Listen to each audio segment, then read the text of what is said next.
సమస్యలు లేని జీవితం అంటూ ఉండదు. ప్రతి ఒక్కరి జీవితంలో ఏదో ఒక సమస్య ఉంటుంది. మీ సమస్యలన్నీ తొలగించే ఓం శ్రీ కనకదుర్గా జ్యోతిష్యాలయము. విద్య, ఉద్యోగం, ఆర్థిక, కుటుంబ సమస్యలు, ప్రేమ, పెళ్లి సమస్యలు, వ్యాపార సమస్యలు, ఇలా ఏ సమస్యకైనా పరిష్కారం చెప్పబడును. అలాగే స్త్రీ పురుష వశీకరణము ప్రత్యేకంగా చేయబడును. Phone number 6302400814. మరియు ఏ ఇతర సమస్యలకైనా సరే శక్తి పూజలు చేసి పరిష్కారము అనేది చూపబడును. యంత్రాలు కూడా ఇవ్వబడును. మీరు ఎక్కడెక్కడో జ్యోతిష్యం చెప్పించుకొని నిరాశ చెంది ఉన్నారా? అయితే ఒక్కసారి ఈ గురువు గారికి కాల్ చేయండి. Phone number 6302400814. జై వారాహి మాత. Welcome to my channel. ఈరోజు అమ్మవారి సందేశము. బిడ్డ, నీకు పెట్టిన సహన పరీక్షలో నువ్వే గెలిచావు తల్లి.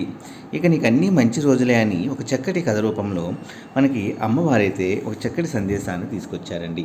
ఎవరైనా మన ఛానల్ని కొత్తగా చూస్తున్న వారైతే please like, share and subscribe and support my channel. Video కనుక మీకు నచ్చినట్లయితే ఒక చిన్న లైక్ ఇచ్చి సపోర్ట్ చేయండి. అలాగే 10 మంది మిత్రులకు కూడా షేర్ చేయండి. ఇక ఈరోజు అమ్మవారి సందేశము. ఒక అడవిలో 2 చిలుకలు ఉన్నాయి. ఒక వేటగాడు ఆ రెంటిని పట్టి రాజుగారికి కానుకగా సమర్పించాడు.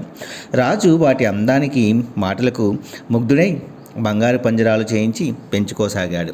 వాటికి రుచికరమైన ఆహారం అందిస్తూ వాటిని అల్లారు ముద్దుగా చూసుకుంటూ ఉన్నాడు. కొన్నాళ్ళు గడిచాయి. ఒక రోజున అదే వేటగాడు ఒక అందమైన కోతిని పట్టి తెచ్చి రాజుకు సమర్పించాడు. దాని చేష్టలకు ముచ్చటపడ్డ రాజు దాన్ని ఎంతో శ్రద్ధతో పెంచుతున్నాడు.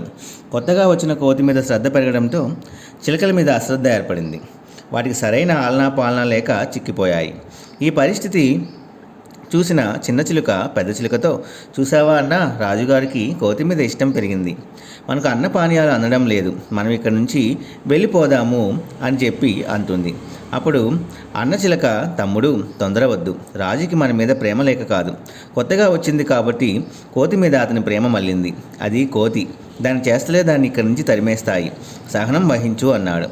ఆ రాజుగారికి 2 చిన్నపిల్లలు ఉన్నారు. ఒకసారి వారు ఆ కోతి దగ్గరికి వచ్చి ఆట పట్టించారు. కోతి కోపం వచ్చి పళ్ళు బయటికి తీసి చెవులు రెక్కించి గట్టిగా అరిచి వాళ్ళ మీదకి దూకింది. దాంతో వాళ్ళు భయంతో కేకలు పెట్టారు. రాజుకు విషయం తెలిసి ఆ కోటిని బయటికి తరిమేయండి అని ఆజ్ఞాపించాడు. కోతి పోయాక రాజుగారి ఆలనా పాలన చిలకల మీదకు మళ్ళింది. చిలకల అందం, మధుర భాషణం వల్ల వీటికి తిరిగి మర్యాదలు దక్కాయి. వాటి సహన గుణమే వాటికి మేలు చేసింది. ఈ కథ మనకి అమ్మవారు ఎందుకు చెప్తున్నారు అంటే, సహనము అనేది ముఖ్యమండి. మనకి కష్టాలు అనేవి వస్తాయి. అలాగని మన అడిగిన వెంటనే కోరిక తీరలేదని భగవంతుడు లేడని కాదు. మన కర్మఫలాల వల్ల మనకి రకరకాల సమస్యలు అనేవి మనకి వస్తూ ఉంటాయి. అప్పుడే మనము దేవుడి మీద నమ్మకంతో, అమ్మవారి మీద నమ్మకంతో, చాలా సహనంతో ఉండాలి, ఓర్పును కలిగి ఉండాలి. మనకి భగవంతుడు పెట్టే పరీక్షలకి మనము భయపడకుండా ధైర్యంగా మనము వాటిని ఎదుర్కొనేగలిగే శక్తి అనేది మనలో పెంచుకోవాలి. అదే భగవంతుడు ఇచ్చే మనకు శక్తి.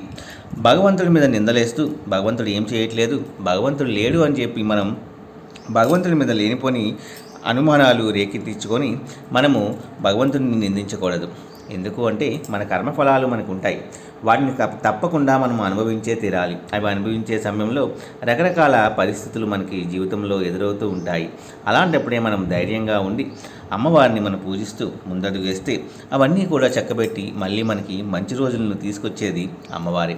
బిడ్డ, నీ యొక్క ఓపికతో, నీ యొక్క సహనంతో, నీ యొక్క ఓర్పుతో ఇన్నాళ్ళు నీ కష్టాలన్నింటినీ కూడా నువ్వు భరించావు. నన్ను పల్లెత్తి ఒక మాట కూడా అనలేదు. తల్లి, నీ నిరీక్షణ కాలం ఇక ముగిసింది. ఇక రాబోయే రోజులన్నీ కూడా నీకు అన్నీ మంచి రోజులే. నువ్వు తలపెట్టిన ప్రతి కార్యము కూడా విజయవంతమవుతుంది. నువ్వు పోగొట్టుకున్న సంపద అంతా కూడా తిరిగి వస్తుంది. నిన్ను దూషించిన వారే నిన్ను తిరిగి పొగిడేలాగా, అంటే నీ దగ్గరికి వచ్చి నిన్ను పొగలతో ముంచేస్తారు. అంటే నిన్ను మళ్ళీ మంచిగా చూస్తారనమాట. ఎవరైతే నిన్ను తిట్టి వెళ్ళిపోయారో మళ్ళీ వాళ్ళు నీ దగ్గరికే వచ్చే కాలం అనేది అతి త్వరలోనే ఉంది బిడ్డ. కాబట్టి దేనికి భయపడక ధైర్యంతో, నీ అమ్మ ఉందనే ఒకే ఒక నమ్మకంతో నువ్వు ముందడుగు వేయి. నీ జీవితం అంతా కూడా సాఫీగా సాగుతుంది. నేను భరోసా ఇస్తున్నాను కదా. ఇక నీ జీవితంలో అన్నీ కూడా మంచి రోజులే. ఆ మంచి రోజుల్ని ఆనందంగా నీ జీవితంలోకి ఆహ్వానించు అని అమ్మవారు అయితే చాలా చక్కటి సందేశాన్ని మనందరి కోసం తీసుకొచ్చారండి. ఈ వీడియో కూడా మీ అందరికీ నచ్చింది అనుకుంటున్నాను ఫ్రెండ్స్. నచ్చితే ఒక చిన్న లైక్ ఇచ్చి సపోర్ట్ చేయండి. అలాగే 10 మంది మిత్రులకు కూడా షేర్ చేయండి. రేపు ఒక మంచి వీడియోతో మళ్ళీ మనందరం కలుసుకుందాము. అప్పటి వరకు సెలవు. జై వారాహి మాత. సర్వే జన సుఖినో భవంతు.